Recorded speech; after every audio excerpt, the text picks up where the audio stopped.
Salut, c'est Florent et bienvenue sur le podcast des nouveaux rentiers. Je suis ravi de t'accueillir aujourd'hui car on va parler de bourse, qui est un domaine qui me passionne. Et je vais te dire notamment avec combien il faut commencer en bourse parce que c'est une question qui revient assez souvent quand même. Les gens se demandent vraiment avec combien on peut commencer en bourse. Donc je vais te répondre à cette question aujourd'hui dans ce podcast. Donc, avec combien commencer en bourse? En fait, déjà, ça va dépendre de combien tu as de côté à titre personnel. Et ça, il y a beaucoup de gens qui l'oublient parce que, grosso modo, il te faut absolument un fonds de sécurité avant d'investir en bourse. Ce fonds de sécurité, on parle environ, on va pas parler de chiffres, mais on va parler de salaire. Si tu as un salaire, on va dire entre minimum 3 mois de salaire de côté. Donc si tu gagnes, je sais pas, 2000 euros par mois, bah, ça veut dire qu'il faut que tu aies 6000 euros par mois. Et il y en a des gens qui sont plus stressés, qui vont vouloir avoir jusqu'à un an de côté. Donc si tu as 2000 euros, bah, ça fait 24 000 euros de côté sur un fonds, enfin un livret accessible. En fait, le but de ce fonds de sécurité, c'est pas forcément de gagner de l'argent avec, c'est simplement d'avoir de l'argent disponible et accessible en cas de coup dur. Je sais pas, par exemple, t'as une voiture et bah, elle te lâche, ça peut arriver. Quelqu'un qui a rien de côté, bah, il va être obligé de prendre un prêt conso pour acheter une voiture. Donc il va s'endetter encore plus. Quelqu'un qui a 6 000 euros de côté, bah, il va pouvoir s'acheter une petite voiture à 2 000 euros sans modifier son train de vie quotidien et sans faire un prêt conso qu'il va regretter ensuite parce que quand tu as un prêt conso, bah, t'es moins bien vu des banques. Donc ça, si tu veux investir dans l'immobilier, bah, ça sera plus compliqué.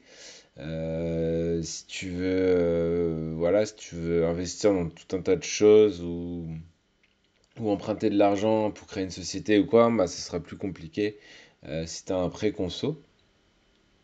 Donc la première chose pour répondre déjà avec ces questions, combien commencer en bourse, ça va être de dire si tu n'as pas encore, première réponse, ça va être de te dire que si tu n'as pas encore ce fonds de sécurité, déjà je te déconseille fortement d'investir en bourse.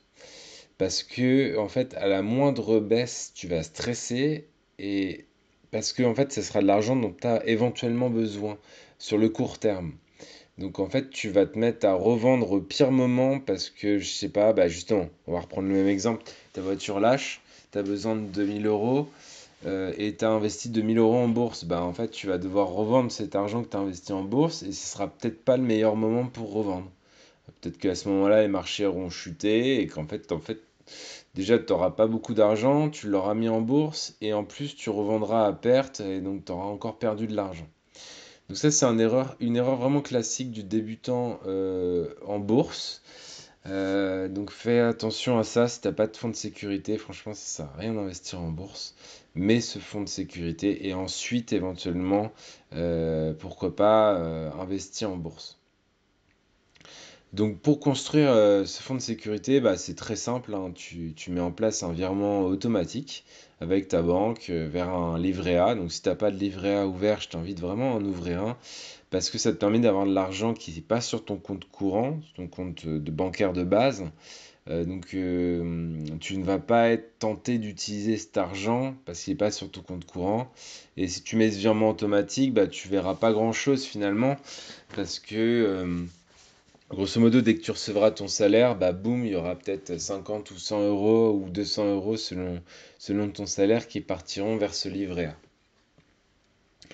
Après, pour le virement mensuel, je vais pas te donner un montant parce que, encore une fois, chaque situation est différente, hein. C'est comme la taille du fonds de sécurité. En général, on va mettre 10%. Ce que je peux te dire, c'est que, ouais, en général, on va mettre environ 10% du salaire mensuel sur notre fonds de sécurité. Donc, si on prend l'exemple des 2000 euros, ça veut dire que tu mets 200 euros de côté par mois. Donc ça va mettre un petit peu de temps, tu vois, si tu veux mettre 3 mois de salaire, bah, il va falloir que tu mettes 6 000 € de côté. Donc ça peut prendre un peu de temps, ça dépend aussi si t'as déjà de l'argent de côté ou pas. Euh, voilà.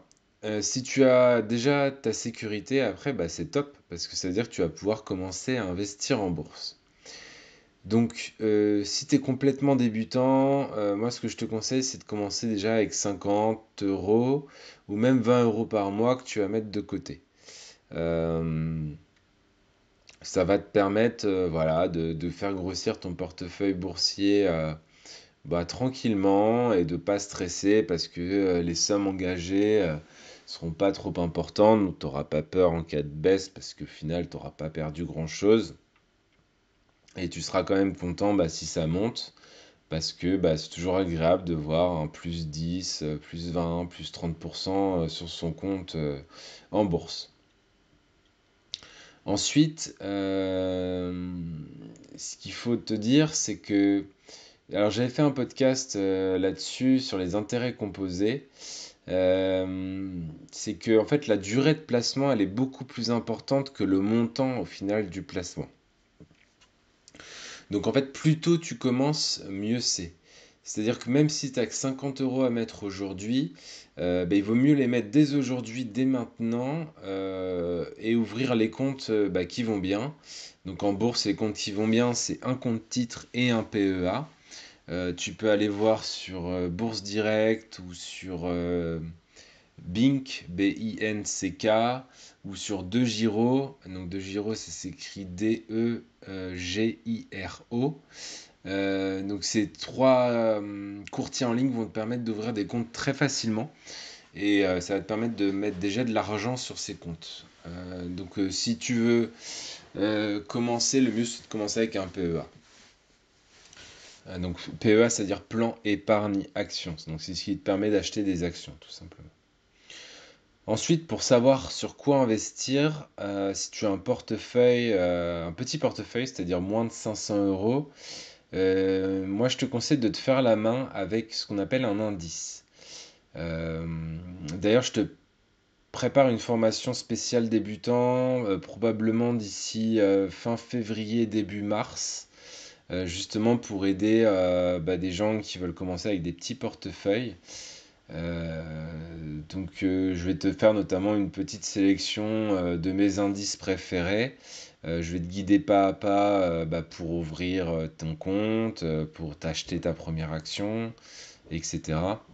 Donc ça peut être pas mal bah, si tu es perdu un peu avec tout ça et que tu veux quand même commencer à investir en bourse. Donc la formation n'est pas encore sortie, mais dès que ça sera le cas, tu seras au courant via ce podcast ou via les mails des nouveaux rentiers si tu es abonné au club privé des nouveaux rentiers. Si ce n'est pas le cas, bah, il suffit que tu cliques sur le premier lien dans la description de ce podcast et ça te permettra de rater aucun conseil pour devenir un nouveau rentier. Après, si tu as plus de 500 € à investir, eh ben, je te conseille de travailler sur une stratégie donc plus long terme avec des plus gros rendements. Et pour ça, bah, en fait, j'ai une autre méthode qui s'appelle la méthode RSR pour rendement sans risque, RSR.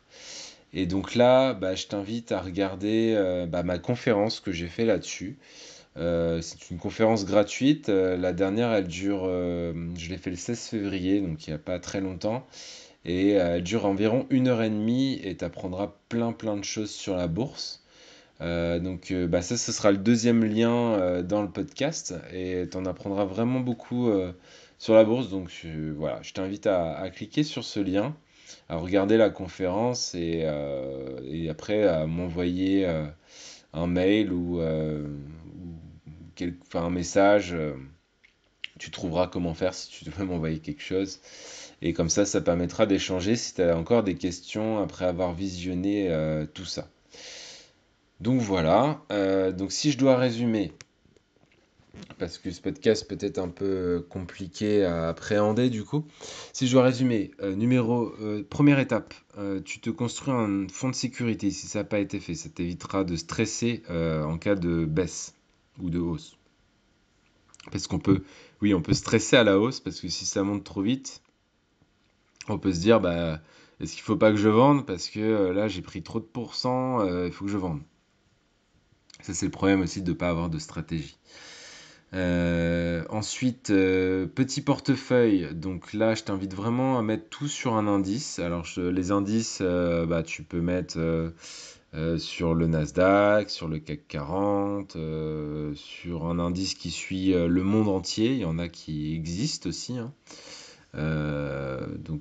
Voilà. Et si tu as plus de 500 euros, bah, je t'invite à regarder la conférence parce que je t'explique déjà énormément de choses dans cette conférence. Et elle dure 1 heure et demie. Et tu vois, je veux pas faire de podcast d'1 heure et demie pour l'instant. Si ce n'est peut-être plus tard des interviews que je ferai d'investisseurs qui sont devenus rentiers bah, grâce à diverses raisons. Ça, c'est un objectif aussi sur le podcast, c'est de commencer à interviewer des gens qui ont réussi à devenir rentiers. Donc d'ailleurs, si tu en fais partie, bah, n'hésite pas à m'envoyer un petit message bah, que je puisse tout simplement t'interviewer dans un podcast, comme ça on discutera ensemble. Voilà, bah écoute, c'est tout pour aujourd'hui. Merci d'avoir écouté ce podcast jusqu'ici. Et moi, je vais te dire bah, rendez-vous demain pour un nouveau podcast. Et je vais te souhaiter une bonne journée ou une bonne soirée, selon la l'heure à laquelle tu écoutes ce podcast. Voilà, allez, je te dis ciao, ciao, ciao.